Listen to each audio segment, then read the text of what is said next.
Hello friends, my name is Arpiya Das. Welcome to my channel guidance गुरु। आज मैं अपने channel पर आपके लिए आप सभी के लिए इकोनॉमिक्स के चैप्टर 1 की वीडियो लेकर आई हूँ।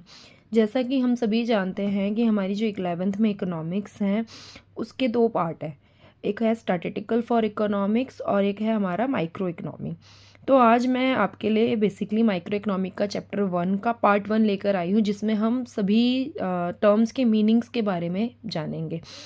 तो डिस्कशन शुरू करने से पहले मैं बताना चाहूँगी कि बेसिकली जो हमारी इकोनॉमिक है, मतलब माइक्रो इकोनॉमिक और हमारी स्टैटिकल इकोनॉमिक्स है, दोनों में कहीं ना कहीं मीनिंग्स हमारे सेम ही पड़ते हैं। बट स्टैटिकल फॉर इकोनॉमिक्स में हम न्यूमेरिकल टर्म्स में डिस्कशन करते हैं, जिसमें हम डाटास के बारे में डिस्कस करते हैं कि उसको कैसे कलेक्ट किया जाता है, कैसे स्टोर किया जाता है और कैसे प्रेजेंट किया जाता है, और भी कई चीज़ें। और यहाँ पर हम थियोरेटिकल टर्म में पढ़ेंगे माइक्रो इकोनॉमिक में कि हमारा जो भी है इकोनॉमिक्स है उसका क्या इफ़ेक्ट पड़ता है, हम कैसे उसे प्लान करते हैं, क्या हमारे आगे इकोनॉमिक्स प्रॉब्लम्स है, और अलग अलग कर्व्स के बारे में, डिमांड एंड सप्लाई के बारे में हम लोग पढ़ेंगे। तो चलते हैं, स्टार्ट करते हैं economic chapter 1 of micro economic. Class 11th का हमारा है चैप्टर 1, जिसका नाम है इंट्रोडक्शन। तो बेटा, इकनॉमी के बारे में हम डिस्कस करने से पहले जैसे मैं आपको समझा दूँ कि लाइक हमारा घर है, हम अपने घर में जैसे छोटी से छोटी चीज़ें प्लान करके चलते हैं। लाइक जो भी हमारे पास रिसोर्सेस अवेलेबल होते हैं उससे हम प्लान करके चलते हैं, एक सिस्टम बनाते हैं जिससे हमारे जो है पूरे मंथ में चीज़ें प्रॉपर चले। एक बजट बनाते हैं, एक सिस्टम बनाते हैं, खर्चे डिसाइड करते हैं, रिसोर्सेज का कहाँ कब कैसे यूज़ करना है, वो सारी चीज़ें डिसाइड करते हैं। तो वो सारा जो है वो एक घर की इकोनॉमी में होता है। सेम ऐसी हमारी देश, हमारी कंट्री में भी चीज़ें होती हैं, ठीक है, हमारे अलग अलग स्टेट्स में भी चीज़ें होती हैं। तो अगर हम बात करें जो इकोनॉमी है, इसमें बेसिकली हमारे 3 टर्म्स होते हैं। अगर मैं बात करूँ इकोनॉमिक्स की, तो इसमें हमारे ये बेटा 3 टर्म्स होते हैं इसमें, जिसमें फर्स्ट टर्म हमारा आता है इकोनॉमी। क्या होता है? इकोनॉमी। इकोनॉमी बेसिकली बेटा क्या होता है? आपका एक सिस्टम होता है। क्या होता है? एक सिस्टम जो हम बना के चलते हैं कि हमें कैसे रिसोर्सेज का यूज़ करना है, कहाँ यूज़ करना है, कैसे उसके अल्टरनेट यूजेस हमें देखने हैं, क्या है क्या नहीं। तो हम एक सिस्टम बना के चलते हैं इकोनॉमी में। नेक्स्ट आता है हमारा इकोनॉमिक्स। इकोनॉमिक्स बेसिकली एक स्टडी है, एक साइंस है, एक स्टडी है, एक साइंस है जो हमें मतलब बताती है, हम जिसको स्टडी करते हैं, पढ़ते हैं, जिससे हमें पता चलता है कि हमारे आगे क्या प्रॉब्लम है, हमें कैसे रिसोर्सेज का यूज़ करना है, कब कैसे कहाँ चीज़ों को यूटिलाइज करना है। तो ये एक स्टडी है, एक साइंस है जिसे हम पढ़ते हैं। और एक होता है इकोनॉमिस्ट। इकोनॉमिस्ट कौन होता है बेटा? एक पर्सन होता है जो ये सारी चीज़ों को मैनेज करता है। Who manage these things. जो एक इकोनॉमी को क्या करता है? मैनेज करके चलता है, हमारी प्रॉब्लम्स को स्टडी करता है, उसके बारे में चीज़ों को एनालाइज करता है। क्या करता है? एनालाइज करता है इकोनॉमिक प्रॉब्लम को।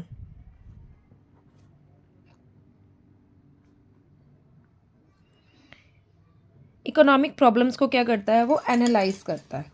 ठीक है, तो ये था बेटा टर्म हमारा इकोनॉमी, इकोनॉमिक्स एंड इकोनॉमिस्ट में बेसिकली।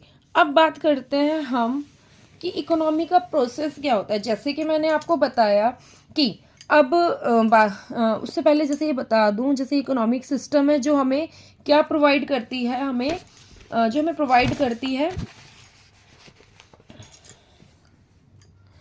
जो हमें क्या प्रोडक्ट प्रोवाइड करती है? Production of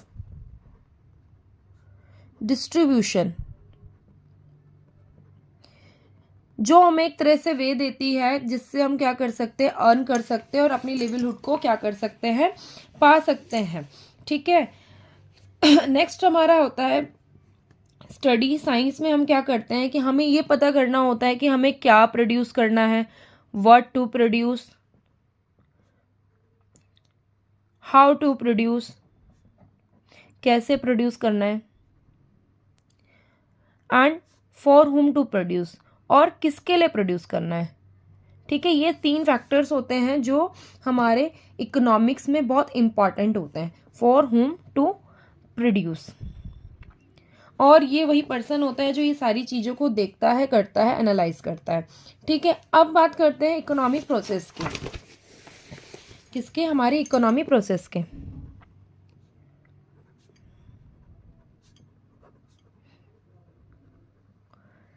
economy process basically, अब आप बेटा अगर किसी चीज़ को हम कर रहे हैं, किसी वर्क को कर रहे हैं, तो हमारा उसका क्या प्रोसेस रहता है। बेसिकली सबसे पहला प्रोसेस हमारा क्या रहता है? अगर आप ये सारी चीज़ें कर रहे हो तो सबसे पहला प्रोसेस हमारा क्या होगा? प्रोडक्शन। किसी चीज़ का प्रोडक्शन करना, प्रोडक्शन होने के बाद फिर क्या करना? उसका कंजम्पशन करना। उस चीज़ को कंज्यूम करने के लिए भी तो कोई होना चाहिए ना। हमारा सबसे पहला क्या होता है? हमें प्रोडक्शन करना होता है, फिर उसका कंजम्पशन आता है, फिर उसी में क्या होता है? हमारा इन्वेस्टमेंट भी होता है। जब आप किसी चीज़ को बनाते हैं तो आपको कुछ इन्वेस्टमेंट भी चाहिए होती है ना, तो इन्वेस्टमेंट होता है। फिर नेक्स्ट हमारा क्या होता है? एक्सचेंज। प्रोडक्शन के बाद हम चीज़ों को क्या करते हैं? एक्सचेंज करते हैं। ठीक है, अब देखो क्या है प्रोडक्शन में क्या होता है बेटा, हम ये प्रोसेस होता है to convert raw goods, raw material कह लो या रॉ गुड्स कह दो, टू फाइनल गुड्स।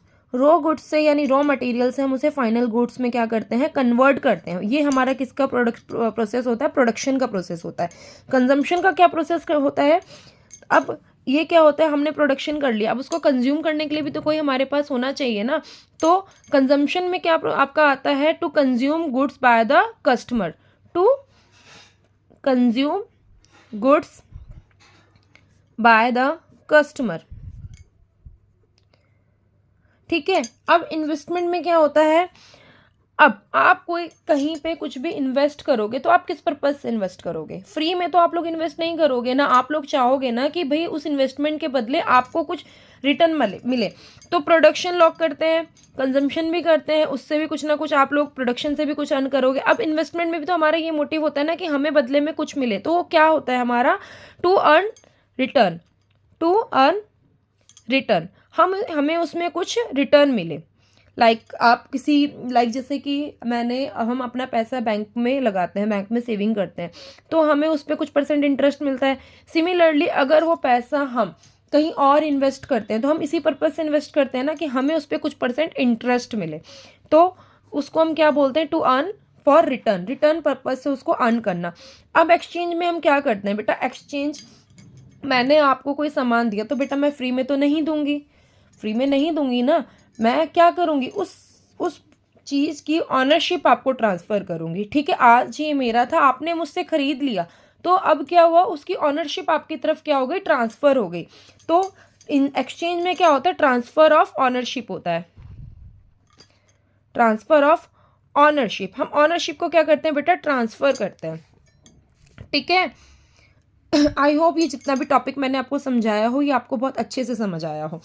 अब बात करते हैं टाइप ऑफ इकोनॉमी। अब बेटा हम इतने टाइम से इकोनॉमी की बात कर रहे हैं, तो इसके भी कुछ टाइप्स तो होंगे ही।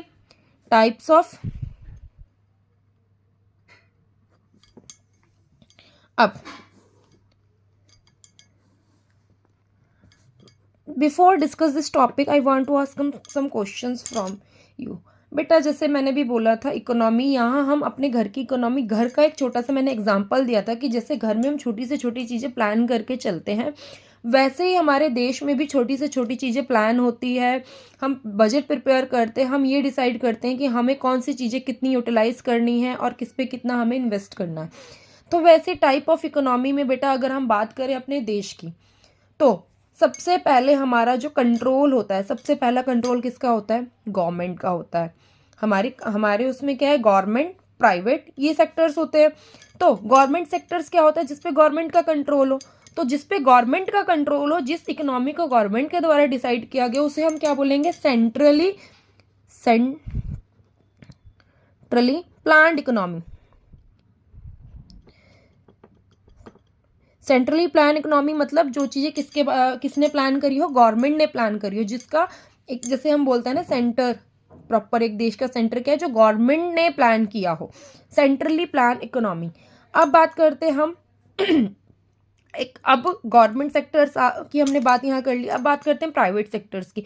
तो कुछ चीज़ें ऐसी होती हैं, प्राइवेट कंपनीज होती हैं, वो भी अपनी चीज़ों को प्लान करके चलती हैं कि उन्हें क्या प्रोडक्शन करना है, उसके लिए उन्हें कितना मटेरियल चाहिए, कितना उन्हें यूटिलाइज करना है, कितना कैसे अरेंज करना है, कैसे चीज़ों को मैनेज करना है, वो भी प्लान करके चलते हैं।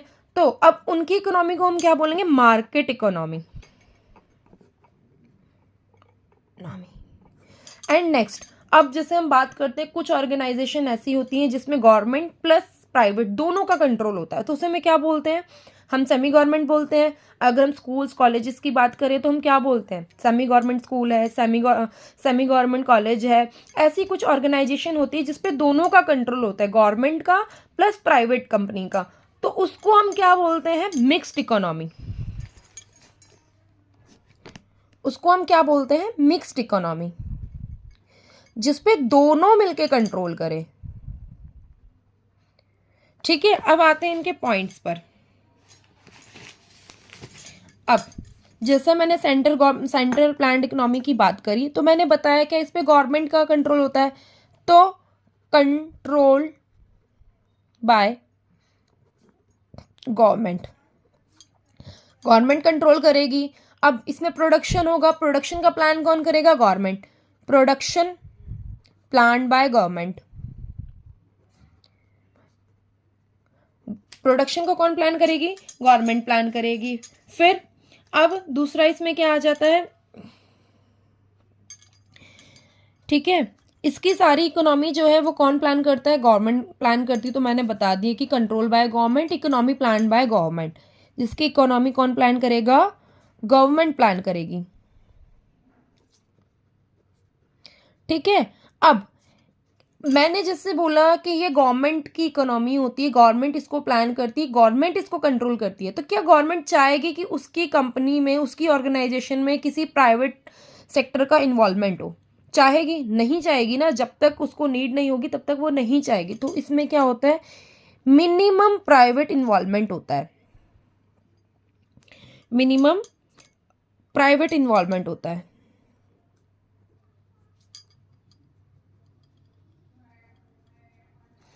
ठीक है, जिसमें मिनिमम प्राइवेट का बहुत कम ही इन्वॉल्वमेंट होता है। Factors of production on by government, obviously जितने भी फैक्टर ऑफ प्रोडक्शन वो यूज करेंगी, वो प्राइवेट तो ऑन नहीं करेगा, उसे तो गवर्नमेंट ऑन करेगी। फैक्टर्स ऑफ प्रोडक्शन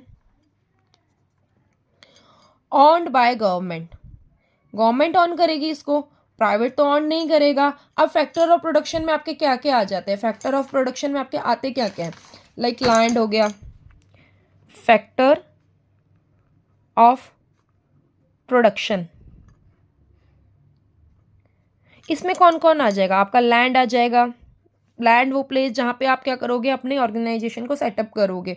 ठीक है, जिस पे आप अपना बिजनेस सेटअप करोगे। लैंड हो गया, लेबर हो गया, लेबर हो गया, कैपिटल हो गया, जो भी आप कैपिटल आप लगाओगे, फिक्स्ड कैपिटल।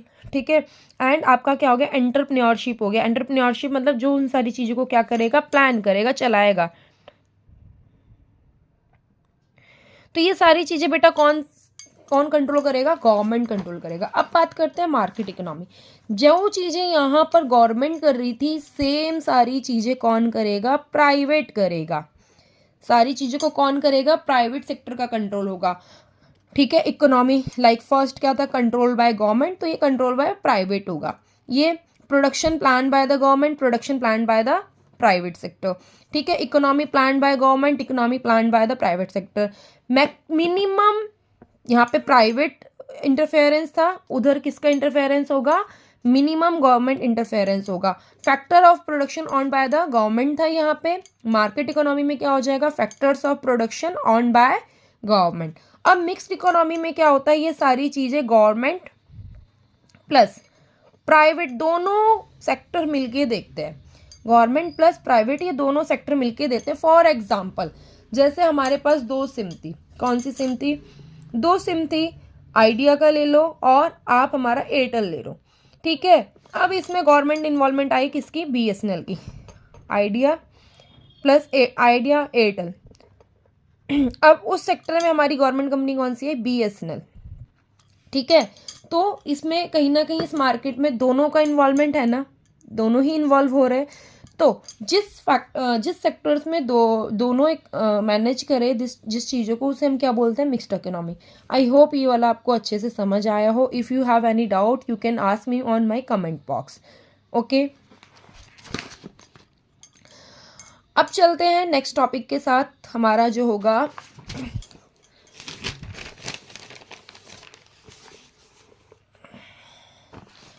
इतने टाइम से बेटा हम इकोनॉमी की बात कर रहे हैं, तो क्या आप मुझे बताओगे कि why do we need to study economy? हमें इकोनॉमी पढ़ने की नीड क्यों है? क्यों हमें इकोनॉमी को पढ़ने की नीड पड़ती है? बेटा जैसा आपको मैं बताऊं कि हम लोग रिसोर्सेज का प्रॉपर यूटिलाइज करते हैं, चीज़ों को प्रॉपरली मैनेज करना सीखते हैं। तो जिन रिसोर्सेज की हम बात कर रहे हैं, क्या ये अनलिमिटेड रिसोर्सेज है हमारे पास? हम जितना चाहें उतना यूज़ कर सकते हैं? नहीं ना, हम नहीं कर सकते ना। हमारे पास जो रिसोर्सेज है वो क्या है, लिमिटेड रिसोर्सेज है। क्या है हमारे पास? लिमिटेड रिसोर्सेज है। तो अब हम आगे का नेक्स्ट टॉपिक है, why do we need to study economy? Economy पढ़ने की हमें नीड क्यों है? बिकॉज ऑफ बताओ, because of scarcity of resources. Because of scarcity of resources. Scarcity basically हमारा क्या होता है बेटा, कमी, किसी भी चीज़ों की स्कैरसिटी ऑफ रिसोर्सेज। हमारे पास आप जानते हो बेटा कई सारे रिसोर्सेज ऐसे हैं जो लिमिटेड है, लाइक वाटर हो गया, ठीक है, ये हमारे पास क्या है, लिमिटेड रिसोर्सेज है। अब आप लोगों को लिमिटेड रिसोर्सेज के साथ ही चीज़ों को प्लान करना पड़ेगा, चीज़ों को यूटिलाइज करना पड़ेगा। तो कहीं ना कहीं ये हमारे लिए जो सबसे बड़ी प्रॉब्लम है किसकी, इकोनॉमी की। तो अब मैं बात करती हूँ स्कैरसिटी की। Scarcity refers to the limitation of scarcity refers to limitation of supply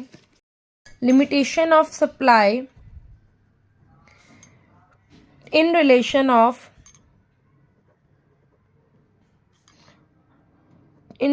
to demand for a commodity.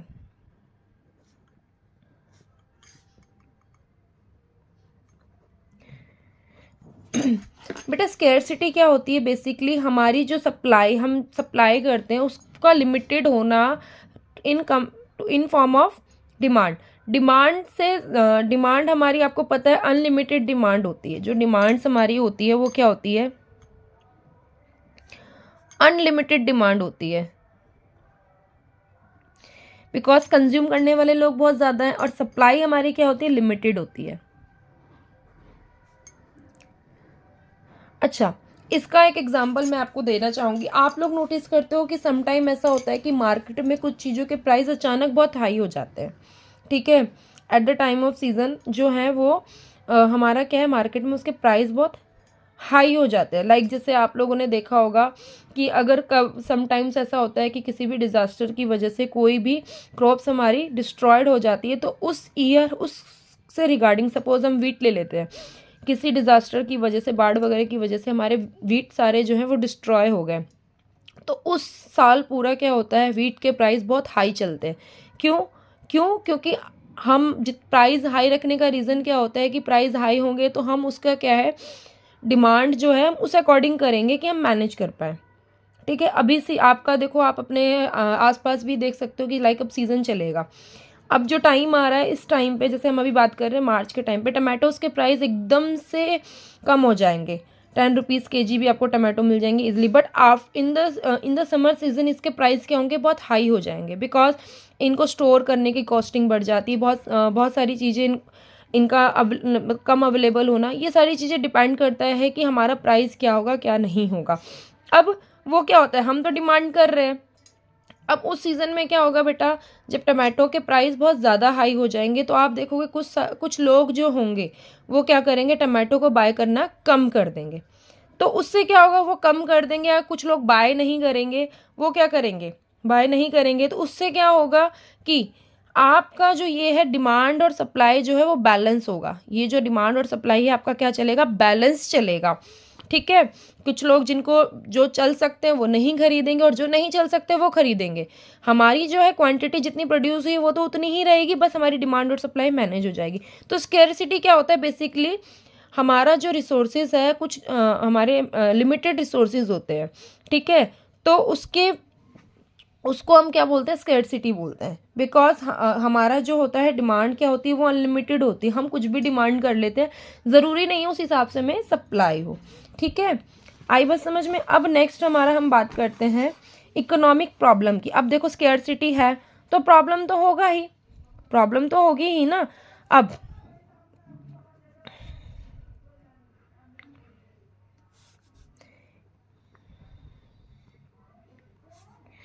अभी मैंने आपको बोला कि हमारा जो है स्केर्सिटी होती है कुछ चीज़ों की। अब उसके अकॉर्डिंग इकोनॉमिक प्रॉब्लम हमारी क्या होती है, मैनेज कर पाना आपकी डिमांड के अकॉर्डिंग सप्लाई को, है ना। इकोनॉमिक क्या होता है, प्रॉब्लम क्या होती है कि to satisfied your demand, to satisfied your want. आपकी चाहत होगी, आपको वांट होगी, आपको नीड होगी, तभी आप डिमांड करोगे। बिना नीड के तो आप डिमांड नहीं करोगे। तो एक इकोनॉमी के लिए सबसे बड़ी प्रॉब्लम क्या होती है कि आपकी वांट्स को सेटिस्फाई करना, टू सेटिस्फाई योर फाइड योर वांट। अब आपकी वांट को सेटिस्फाई करना उनके लिए प्रॉब्लम क्यों है, क्योंकि हमारे पास जो रिसोर्सेस है वो क्या है, लिमिटेड, विद लिमिटेड रिसोर्सेस। हमारे पास जो रिसोर्सेज है वो क्या है, लिमिटेड है। इसकी वजह से क्या है, ये हमारी इकोनॉमिक प्रॉब्लम हो गई। हमारे लिए भाई प्रॉब्लम है भाई, लिमिटेड रिसोर्सेज के साथ आपकी डिमांड्स को हम कैसे फुलफिल करें। साथ ही साथ अब उस रिसोर्सेज के क्या है, अल्टरनेट यूज है। एक तो हमें आपकी डिमांड भी पूरी करनी प्लस उस रिसोर्सेज के अल्टरनेट यूज भी है। ठीक है, अब जैसे वाटर का क्या है, आपको सप्लाई भी देना, अब उस वाटर के अल्टरनेट यूजेस भी हैं, दूसरे यूजेस भी हैं उसके, alternate uses of use of resources. ठीक है, तो ये क्या है, इकोनॉमिक प्रॉब्लम है। अब इन प्रॉब्लम का रीजन क्या है, रीजन ऑफ इकोनॉमिक प्रॉब्लम। अब इन इकोनॉमिक प्रॉब्लम का रीजन क्या है, इकोनॉमिक प्रॉब्लम का रीजन क्या है। First, scarcity of resources,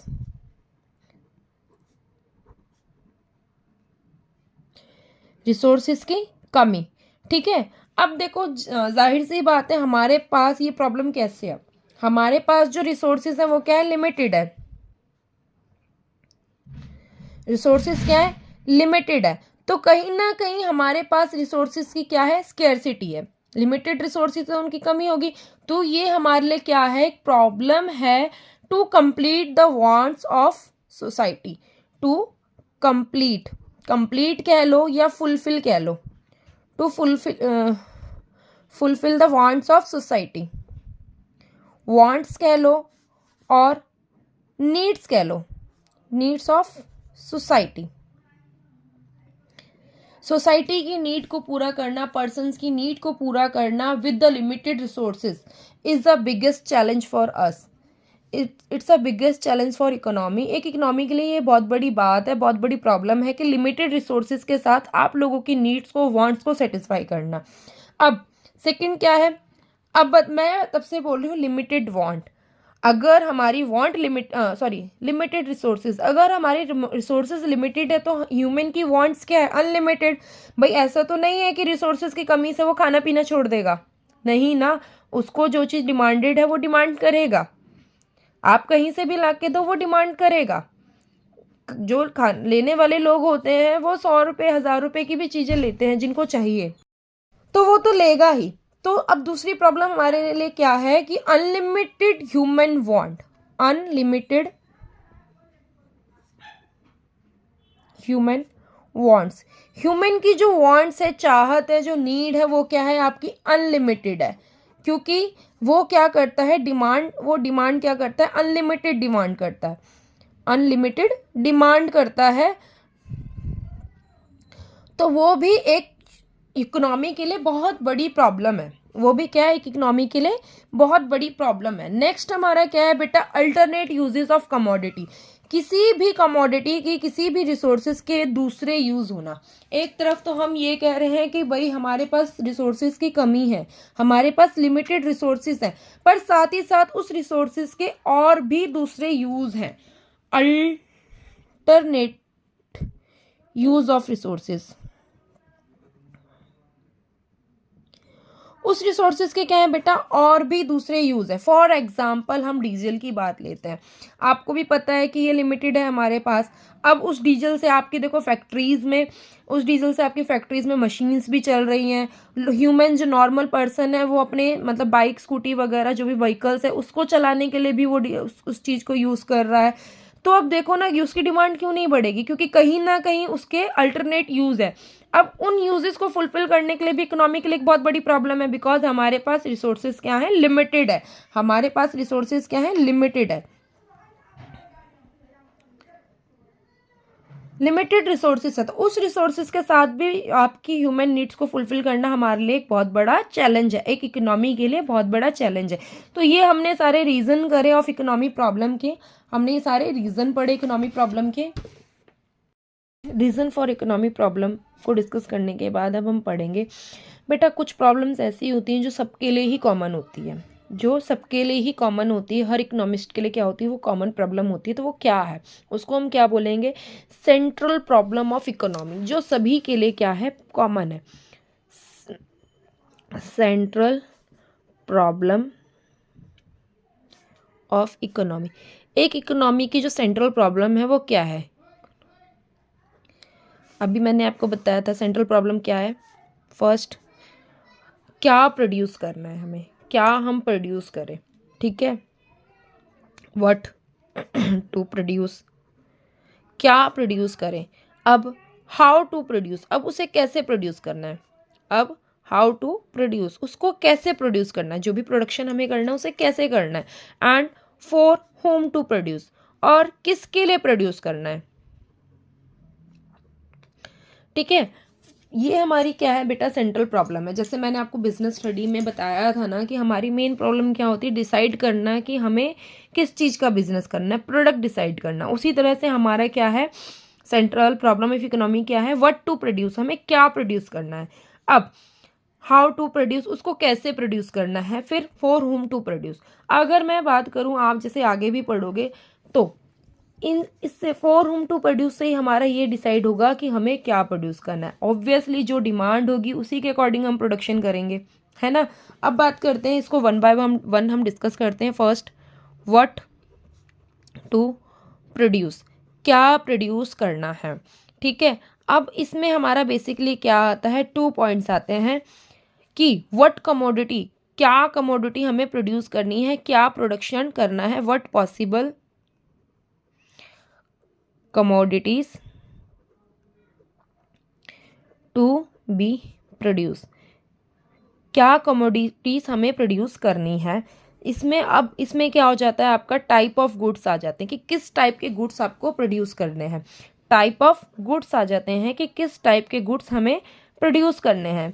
capital goods, अब गुड्स हमारे कौन कौन से होते हैं, कैपिटल गुड्स और कंज्यूमेबल गुड्स। कैपिटल गुड्स और कंज्यूमेबल गुड्स।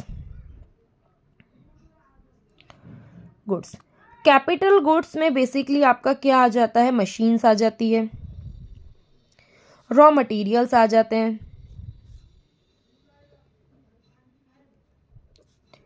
अब देखो मैंने मशीन्स और रॉ मटेरियल की बात करी है। कैपिटल गुड्स जो हमें कैपिटल फॉर्म करने में हेल्प करता है, जिसके थ्रू हम कैपिटल को बना सकते हैं, कैपिटल अर्न कर सकते हैं, लाइक मनी अर्न कर सकते हैं। तो मशीन्स हो गई, रॉ मटेरियल्स हो गए, बेसिकली जो हेल्प करते हैं किसमें, प्रोडक्शन में, हेल्प इन प्रोडक्शन। अब बेटा हम बात कर रहे हैं कि क्या हमें व्हाट पॉसिबल कमोडिटी हमें प्रोड्यूस करनी है। ऑब्वियसली जो भी बंदा प्रोडक्शन कर रहा है वो बिना रॉ मटेरियल और बिना मशीनरी के लिए तो प्रोडक्शन नहीं करेगा। अब इनको भी तो कोई ना कोई बनाता ही होगा, ये भी तो कहीं ना कहीं से आते होंगे, इन्हें भी तो कोई ना कोई उगाता होगा। रॉ मटेरियल्स की बात करें तो हम आटे की बात करते तो आटे का रॉ मटेरियल क्या हुआ, गेहूं। तो गेहूं को भी तो कोई ना कोई उगाता होगा। अब गेहूं को आटे में कन्वर्ट करने के लिए हमें क्या चाहिए होता है, मशीनरी। तो मशीनरी अपने आप तो आसमान से बन के नहीं आ जाती ना, ऑब्वियसली उसे भी कोई ना कोई बनाता होगा। तो ये क्या होता है कि क्या कमोडिटी हमें प्रोड्यूस करनी है, जिसमें कैपिटल गुड्स आते हैं, कंज्यूमेबल गुड्स। कंज्यूमेबल गुड्स वो गुड्स होते हैं जिसे हम डायरेक्टली क्या करते हैं, कंज्यूम करते हैं। फॉर ईटिंग पर्पज से हम उसको लेते हैं, कंज्यूम करने के पर्पज से लेते हैं, जिसमें आपका आ जाता है durable goods, durable goods and non durable goods. Durable goods basically बेटा क्या होता है, वो जो लॉन्ग टाइम चल सके, जिसका मिनिमम ईयर क्या होता है, 3 ईयर। जो 3 ईयर से क्या कर चल सके, मोर देन 3 ईयर वो रह सके। और नॉन ड्यूरेबल क्या होता है, जो लेस देन 3 ईयर, जिसकी जो लाइफ हो, इसकी जो लाइफ है वो 3 ईयर से ज़्यादा है और इसकी जो लाइफ है वो 3 ईयर से कम है। ठीक है। ड्यूरेबल मतलब ड्यूरेबल यानी चलने वाली चीज़ें, वो गुड्स जो आपकी चल सके 3 साल से ज़्यादा। नॉन ड्यूरेबल गुड्स जो नहीं चल सकती किससे, 3 साल से ज़्यादा, जिसको जल्द से जल्द कंज्यूम करना आपके लिए क्या होता है, ज़रूरी होता है। लाइक आप भी देखते हो कई चीज़ें ऐसी होती हैं मार्केट में आती है जिसमें पीछे एक्सपायरी डेट लिखी होती है कि भैया ये 3 साल तक चल सकती है। लाइक मेडिसिन वगैरह आप देखते हो कि वो ड्यूरेबल होते हैं, वो चल सकते हैं। बट वही अगर हम आटे की बात करें, हम कुछ ऐसी चीज़ों की बात करें जो बनी बनाई आती हैं, वो क्या होती है, आपकी नॉन ड्यूरेबल गुड्स होती है। लाइक मिल्क हो गया आपका, मिल्क को आप ज़्यादा टाइम नहीं चला सकते हो। ठीक है। अब बात करते हैं हमारा साथ में व्हाट पॉसिबल कमोडिटी हमने डिस्कस कर लिया। अब हाउ मच, हमने ये तो डिसाइड कर लिया कि हमें क्या प्रोड्यूस करना है, अब उसे कितना करना है, how much. How to produce अलग है, हाउ टू प्रोड्यूस मतलब उसको कैसे प्रोड्यूस करना है, हाउ मच में उसकी क्वांटिटी की बात करेंगे। हाउ मच टू प्रोड्यूस, कि हमें कितनी क्वांटिटी में प्रोडक्शन करना है, क्वांटिटी ऑफ प्रोडक्शन।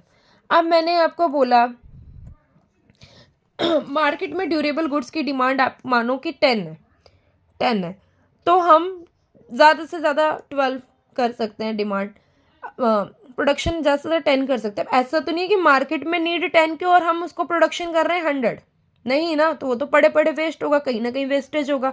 नहीं, तो ये डिसाइड करना कि हाउ मच टू प्रोड्यूस, इसमें हम क्वांटिटी डिसाइड करते हैं कि हमें कितनी क्वांटिटी में प्रोड्यूस करना है। लाइक अब मशीन की बात करते हैं, हमें एक मशीन की, हमारे पास डिमांड एक मशीन की आई है, तो हम 2 मशीन को थोड़ी प्रोड्यूस करेंगे, नहीं ना, हम एक ही करेंगे क्योंकि डिमांड उसकी उतनी ही है। फिर जब डिमांड आएगी हम उसके अकॉर्डिंग प्रोड्यूस कर लेंगे। तो ये हमने फर्स्ट प्रॉब्लम डिस्कस कर ली, व्हाट टू प्रोड्यूस। अब नेक्स्ट हमारा प्रॉब्लम आता है how to produce, how to produce. अब यहाँ हम लोग डिस्कस करेंगे कि हमें कैसे प्रोड्यूस करना है। ठीक है, कैसे। अब आप बताओ प्रोडक्शन आप कैसे करोगे, कैसे प्रोडक्शन करोगे, आपको कुछ चीज़ प्रोड्यूस करनी है तो आप कैसे करोगे, लेबर लगाओगे, मशीनरी लगाओगे। तो जो लेबर होता है वो हमारा क्या होता है, लेबर इंटेंसिव। ऐसे तो नहीं है ना कि आपने आंखों में सपने में सोचा कि गुड्स बन जाए, गुड्स बन जाए और गुड्स बन जाएगी, नहीं, आपको लेबर की नीड होगी। तो जहां लेबर की नीड होती है उसे हम क्या बोलते हैं, लेबर इंटेंसिव टेक्निक बोलते हैं, जहां हम लेबर का यूज करते हैं। अब हम बात करते हैं नेक्स्ट, जहां हम ज्यादा से ज्यादा मशीनरीज का यूज करते हैं, मशीनें जिन चीजों में ज्यादा लगती है उसे हम क्या बोलते हैं, कैपिटल इंटेंसिव टेक्निक्स।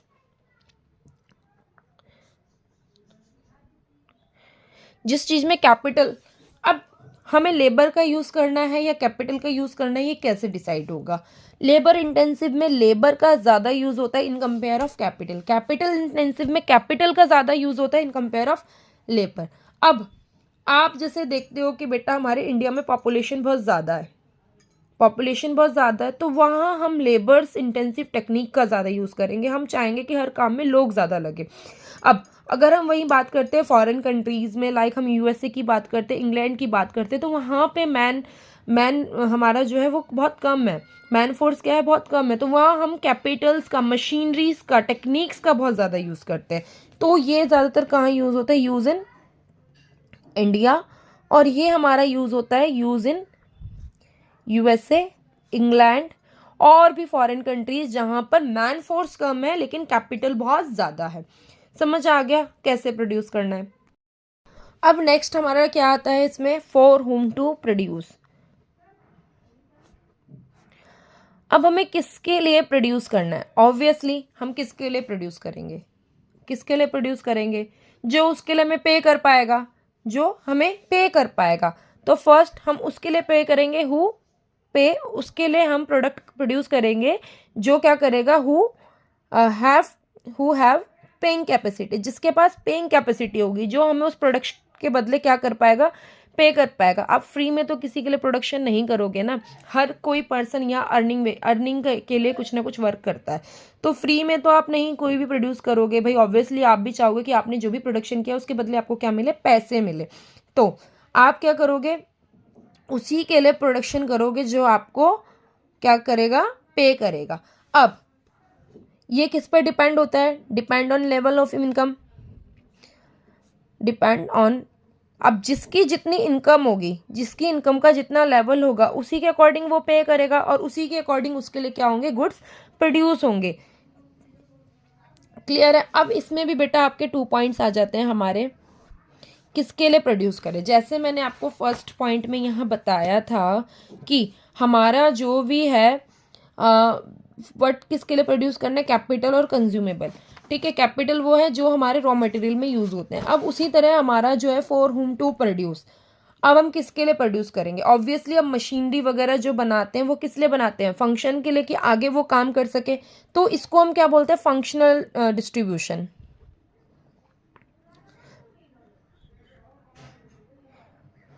और एक होता है पर्सनल डिस्ट्रीब्यूशन।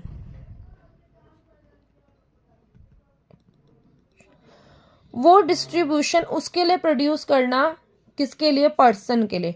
ठीक है, प्रोड्यूस फॉर पर्सन, पर्सन के लिए प्रोड्यूस करना, और प्रोड्यूस फॉर फैक्ट्री।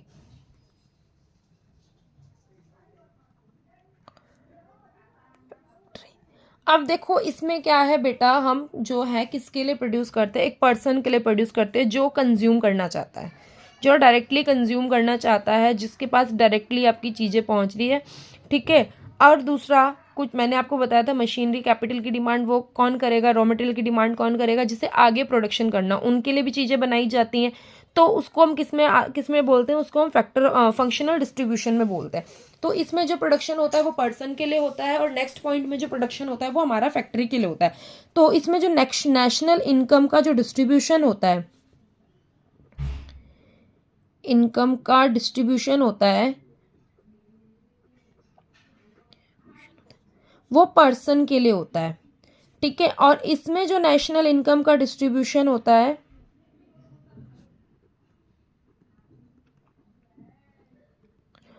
वो फैक्ट्री के लिए होता है। ठीक है, तो यहाँ तक आपको समझ आया बेटा? कोई डाउट हो, अगर आपको कहीं भी लग रहा हो कि कोई भी पॉइंट आपको नहीं समझ आया हो, तो आप मेरे से पूछ सकते हैं, मैं आपको एक्सप्लेन कर दूंगी। ठीक है, इसी के साथ जो है हमारा बेटा ये वाला टॉपिक खत्म हुआ। अब इसी में एक चीज़ मैं आपको बताऊंगी कि जैसे अब देश में जो हमारी इनकम है, मैंने क्या कहा था, इनकम की बात करी है यहाँ पे। अब इनकम जो है वो 3 कैटेगरी में डिवाइड होती है, एक रिच में, एक पुअर में, एक मिडिल क्लास में। ठीक है, अब हम जो भी सामान बना रहे हैं, ठीक है, सपोज हम कार को प्रोड्यूस कर रहे हैं, तो अब जो कार है उसे कौन ले पाएगा, उसे रिच पर्सन ही ले पाएंगे, और ज़्यादा से ज़्यादा मिडिल क्लास ले पाएंगे। लेकिन पुअर पर्सन के लिए उसकी फर्स्ट नीड क्या होगी कि वो अपनी बेसिक नीड को पूरा करे, तो वो कार के लिए तो डिमांड नहीं कर पाएगा। तो हमें कार का अगर प्रोडक्शन करना होगा तो हम रिच और मिडिल क्लास के अकॉर्डिंग करेंगे, डिमांड के अकॉर्डिंग करेंगे। और पुअर के लिए हम क्या करेंगे, अपना जो भी उनकी बेसिक नीड है उसके अकॉर्डिंग प्रोडक्शन करेंगे। तो इसका लास्ट रूल क्या है कि इनकम जिसकी जो इनकम हाई होगी उसकी प्रोड्यूसिंग पावर भी क्या होगी, हाई होगी। सॉरी, परचेजिंग पावर भी उसकी क्या होगी, हाई होगी। इसी के साथ जो बेटा हमारा मेन जो मीनिंग और थ्योरेटिकल और बेसिक पार्ट था वो ख़त्म हो गया है। आगे हम डिफरेंट काइंड ऑफ कॉस्ट और कर्व्स के बारे में पढ़ेंगे, उसके लिए मैं आपको नेक्स्ट वीडियो में बना के भेजूंगी। आई होप आपको मेरी ये वीडियो पसंद आई हो। अभी जस्ट मैंने अपना चैनल स्टार्ट किया है, इसीलिए मैं आपको ऐसे नोट्स वगैरह कॉपी वगैरह में समझा रही हूँ। आई होप आपके सपोर्ट से मैं अपने आप को और आगे बढ़ा पाऊँ और आप लोगों के लिए ऐसे ही अच्छी वीडियो लेके आ पाऊँ। Thank you so much. If you like my video, so please click on the like button. Thank you so much.